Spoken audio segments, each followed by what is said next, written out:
Salut tout le monde, c'est Enzo Dran, on se retrouve aujourd'hui pour une nouvelle vidéo les gars, j'espère que vous allez bien, moi ça va nickel. Donc cette semaine les mecs, on a atteint la barre des 1000 abonnés, donc ça me fait vraiment hyper plaisir. Donc je sais pas comment vous remercier, pour moi c'est juste énorme. Et donc comme petit remerciement, je sais pas si c'est le meilleur remerciement qu'on aurait pu faire, donc j'ai décidé de vous présenter mon matériel parce que ça m'a été pas mal demandé plusieurs fois. Donc bah voilà, j'espère que ça va vous plaire. Donc j'ai également prévu aussi de faire une vidéo sur les dessins que vous m'auriez envoyés. Donc vous pouvez m'envoyer vos dessins à cette adresse et puis j'en ferai une vidéo. Je mettrai vos chaînes YouTube dans la description si vous en avez une. Et donc la vidéo, je pense qu'elle peut se faire d'ici un mois ou 2 mois. Donc je dis 1 ou 2 mois, c'est parce que à partir de vendredi là, donc je vais partir en vacances 2 semaines au Portugal. Donc déjà pendant cette période, il n'y aura pas de vidéo. Et puis quand je vais revenir, donc les cours ils ont presque repris. Et donc je vais voir à quel rythme je sors mes vidéos. Et puis j'ai d'autres projets aussi de dessin, de tutoriels à vous faire sur la chaîne. Donc on verra comment ça se passe. Et donc pour que je fasse au maximum le plus rapide, donc je vais vous laisser un peu de temps quand même. On va dire que vous pourrez m'envoyer vos dessins jusqu'au 30 août. Comme ça vous laisse le temps de les faire, puis de les prendre en photo. Vous pouvez même m'envoyer vos vieux dessins et puis les prendre en photo.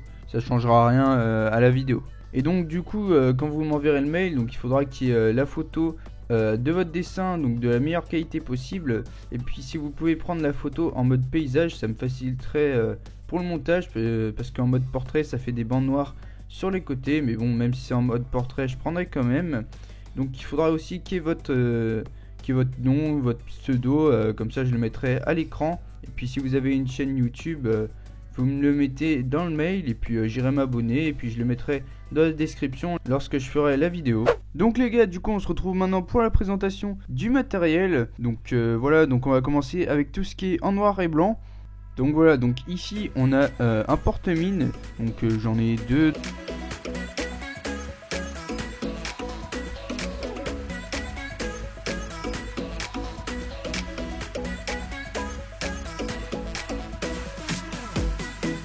Et donc on poursuit maintenant avec des crayons de bois, donc c'est de la marque Faber-Castell.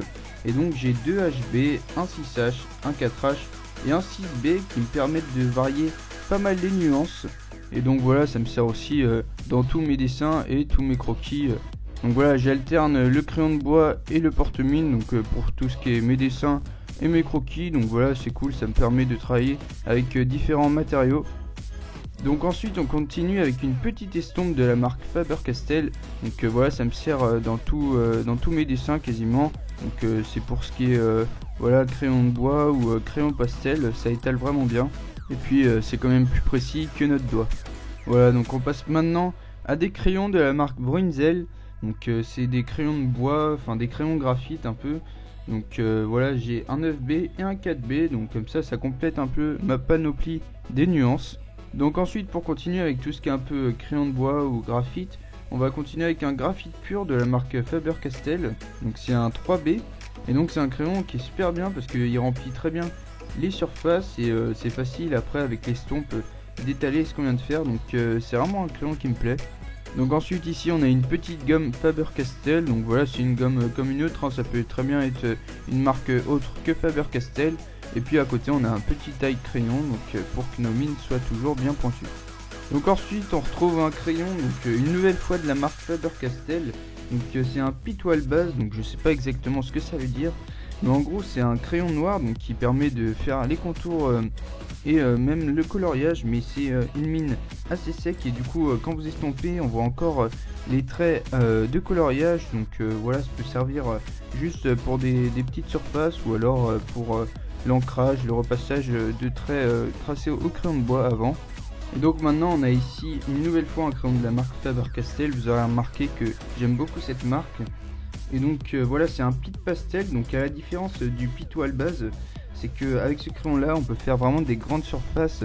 Donc c'est à dire que vous donnez un coup de crayon et puis vous estompez ensuite et les traits, les coups de crayon ne se verront pas. Donc voilà, c'est super pour remplir de grandes surfaces et puis pour avoir un noir bien uni. Donc ensuite pour continuer dans les pits pastels, donc on a maintenant des pits pastels blancs. Donc toujours de la marque Faber-Castell, hein. Donc on en a deux, donc on a un médium et un soft. Donc voilà, donc avec ces crayons ça me permet d'éclaircir tout ce qui est les ProMaker, et donc ça permet aussi de me créer de la lumière avec des reflets blancs. Et donc pour terminer ces crayons en noir et blanc, donc on vient... Et donc pour terminer ces crayons en noir et blanc, donc je viens vous présenter ces feutres et crayons à la fois. Donc voilà, j'en ai 4. Donc j'ai un B, un F, un S et un XS. Donc ces lettres, c'est la taille des mines. Et donc XS étant le plus petit et B étant le plus gros, avec une pointe quand même qui permet de colorier les surfaces. Donc voilà, donc ce crayon B, je m'en sers essentiellement pour les petites surfaces parce que j'ai mon ProMaker noir qui me suffit largement. Mais donc voilà, j'adore ces crayons parce que d'une, on a plein de tailles différentes. Puis je m'en sers souvent parce que je repasse souvent mes dessins au noir. Donc voilà, donc ils me sont très utiles. Donc voilà, donc je vais continuer cette présentation donc avec mes feutres et crayons de couleur. Donc on va commencer par les ProMarker. Donc ces ProMarker donc qui me servent énormément. Donc j'en ai environ une vingtaine. Et donc voilà, avec plein de couleurs différentes. Donc voilà, donc je vous les recommande parce que c'est des feutres à alcool, du coup ça laisse pas de marque. Et en plus on a deux pointes, donc une pointe plus fine et une pointe plus grosse, donc pour les grandes surfaces. Et donc avec ce crayon et ces deux pointes, donc c'est très facile de remplir des formes quelconques. Donc voilà, je vous les recommande fortement. Et donc voilà, donc j'en ai deux types, donc des Letra Z ProMarker qui sont l'ancienne collection, et puis les ProMarker Winsor & Newton qui sont la nouvelle collection tout simplement. Donc voilà, c'est des crayons qui sont assez chers à l'unité, mais quand vous les avez, c'est un bonheur. Donc parmi ces ProMaker, j'ai également un mélangeur, donc je vais pas vous le cacher que je m'en sers pas du tout, mais bon, on sait jamais, ça peut toujours servir. Donc si par exemple un jour j'ai un dégradé à faire, donc pareil, il a deux pointes. Donc voilà, donc de toute façon je l'ai eu avec ma boîte de départ où il y avait les 12 feutres de base. Donc ensuite on peut continuer avec des crayons de couleur, donc vraiment tout basique, on peut trouver dans n'importe quel supermarché. Donc voilà, j'en ai 18, donc ils peuvent me servir à tout moment pour les petites zones, voire les grandes zones. Donc voilà, moi je trouve qu'il n'y a pas besoin forcément d'avoir de grandes marques, puis en plus c'est beaucoup moins cher. Après je dis ça moi parce que j'utilise beaucoup plus le feutre que les crayons de couleur, voire que les crayons de couleur j'en utilise vraiment pas beaucoup. Donc après si vous utilisez beaucoup de crayons de couleur, et je pense que c'est bien d'avoir une bonne marque quand même, parce qu'il doit y avoir quand même une différence. On enchaîne ensuite avec des feutres Faber-Castell, donc c'est la même collection que les feutres noirs que je vous ai présenté tout à l'heure. Donc voilà, donc ces crayons ils me servaient beaucoup quand j'avais pas mes ProMaker, mais maintenant que j'ai mes ProMaker, je les utilise plus beaucoup. Donc je les utilise plus beaucoup parce que tout simplement c'est pas des feutres à alcool, et du coup ça peut faire pas mal de marques sur un dessin. Donc ça peut quand même m'être utile, donc par exemple pour mes pixel art je sais que je m'en suis beaucoup servi, ou alors voilà pour des petites zones comme ça fait pas de marque. Donc voilà, ça peut toujours servir. Donc j'en ai environ une vingtaine comme les ProMaker de toutes les couleurs différentes. Donc du coup les gars, maintenant on se retrouve pour un unboxing. Donc je vous rassure, c'est pas du tout un placement de produit ou autre chose, c'est juste que j'ai reçu ça ce matin. Du coup je me suis dit pourquoi pas le faire en vidéo. Donc voilà, donc moi je sais déjà ce qu'il y a à l'intérieur, mais je voulais l'ouvrir avec vous. Donc voilà, on y va hein. Et donc voilà, je fais ça parce que ça va pouvoir compléter ma petite collection de crayons, enfin mon matériel quoi. Donc voilà, donc c'est des petits crayons Conté à Paris. Donc c'est des crayons pastel qui vont pouvoir se mettre sur les ProMaker. Donc ça va être cool, je vais pouvoir faire plein de nuances. Donc je vais l'ouvrir vite fait.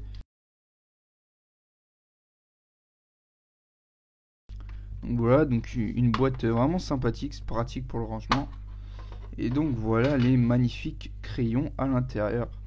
Donc on a 12 couleurs, donc ça va pouvoir me permettre de faire pas mal de nuances. Donc je vais en sortir un. Franchement ils sont beaux. En plus ils sont légers, donc c'est pratique à tenir. Donc ouais, non franchement ça va être cool. Du coup voilà, j'attendais d'avoir ces crayons donc pour recommencer les dessins en couleur, parce que je trouvais que quand je faisais des dessins en couleur, je pouvais pas faire assez de nuances et tout, du coup il me manquait ces crayons. Donc voilà, maintenant je les ai, ils sont beaux, donc j'ai hâte de les utiliser. Et donc voilà, je peux compléter cette collection donc avec les pastels secs qu'on vient d'ouvrir ensemble. Donc voilà, donc ils vont vraiment beaucoup me servir et je suis très content de les avoir. Donc maintenant, donc je vais vous présenter les papiers, les supports que j'utilise donc pour mes dessins. Donc j'en ai trois sortes différents. Donc on va commencer avec le papier que j'utilise en vidéo. Donc c'est vraiment un papier basique. Donc c'est un bloc de feuilles qu'on peut trouver je pense dans n'importe quel supermarché. Donc voilà, ça me sert vraiment pour les vidéos. Donc voilà, donc ça me sert vraiment tout le temps. Donc j'utilise ce papier en vidéo parce que le papier est bien blanc. Et donc voilà, ça ressort bien à la caméra. Donc ensuite on peut continuer avec un petit bloc de papier de la marque Clairefontaine. Donc voilà, donc c'est vraiment des petites dimensions de papier, mais voilà, ça m'est très utile parce que comme ça on peut l'emmener partout d'une. Et puis voilà, c'est vraiment pour tout ce qui est croquis ou petits dessins de BD comme ça quand j'en ai envie. Donc voilà, donc c'est vraiment cool, je suis vraiment content de l'avoir. Puis voilà, donc les feuilles elles peuvent rester accrochées au bloc ou alors je peux les arracher. Donc voilà, c'est cool, si je veux les mettre dans un porte-vue ou quoi, je peux le faire quand même. Et donc pour finir, donc on a du papier à dessin blanc, donc de la marque Canson. Donc voilà, donc c'est vraiment des grandes feuilles, mais je m'en sers pas beaucoup en vidéo parce que d'une, c'est beaucoup moins blanc que mes feuilles de papier, donc ça ressort moins bien à la caméra. Puis de deux, donc c'est un papier à grains, donc au niveau des pro-marqueurs et tout, c'est pas le top. Mais voilà, mais je m'en sers pas souvent, mais je m'en sers quand même de temps en temps, donc c'est toujours utile de les avoir. Et donc voilà, donc un petit bonus pour bien terminer cette présentation. Donc je vais vous présenter les deux livres qui m'ont servi à progresser dans le dessin. Donc voilà, donc tout d'abord on a un petit livre qui s'intitule Le petit guide du dessin, donc aux éditions L'Imprévu. Donc c'est vraiment un livre où vraiment il y a beaucoup de choses expliquées. Et puis ce qui est cool dans ce livre, c'est qu'il y a des petits tutoriels à la fin, donc pour refaire des dessins qui sont expliqués pas à pas. Et donc voilà, sinon il y a tout, les techniques, les supports qu'il faut utiliser, les crayons, il y a tout ce qui est aussi perspective. Donc voilà, donc c'est vraiment un livre qui est complet, donc je vous le conseille. Donc ensuite j'ai un deuxième livre, donc vraiment centré sur le manga, donc qui s'appelle Je dessine des mangas aux éditions Vigo. Donc voilà, donc c'est vraiment un livre complet sur les mangas, donc il y a aussi les chibis et puis aussi des petits personnages qui ressemblent fortement aux Pokémon. Donc également dans ce livre, donc il y a des explications et puis les trois quarts du livre, donc c'est des modèles à refaire, donc expliqués pas à pas avec le croquis et tout. Donc voilà, donc c'est vraiment cool, je vous le recommande aussi pour si vous voulez progresser dans le manga. Donc dans ce livre, il y a également des modèles pour les yeux, des modèles pour les cheveux, des modèles aussi pour les visages, pour les corps, puis pareil pour les chibis. Après voilà, je vous présente ces deux livres, mais je sais qu'il en existe plein d'autres, donc à vous de vous renseigner sur les livres et puis de savoir lequel vous convient le plus. Moi je sais que ces deux livres là m'ont vraiment beaucoup aidé, puis je suis très content de les avoir encore aujourd'hui. Et donc voilà, donc cette présentation de mon matériel de dessin est terminée, donc j'espère qu'elle vous aura plu, donc n'hésitez pas à me le dire en commentaire. Donc voilà, moi je vous remercie encore pour les 1000 abonnés, franchement c'est énorme pour moi. Et puis j'ai plein d'autres projets, plein d'autres dessins à vous faire partager, donc vraiment ça va être cool. Et donc voilà, tous les matériaux que je viens de présenter donc sont dans la description, donc n'hésitez pas à aller voir. Et puis n'oubliez pas de m'envoyer vos dessins à mon adresse mail qui est aussi dans la description. Et donc voilà, donc cette vidéo va toucher à sa fin, donc n'hésitez pas à vous abonner, à liker comme d'hab. Et puis les gars, il ne vous reste plus qu'à prendre vos crayons. Et quant à moi, je vous dis à la prochaine, ciao ciao.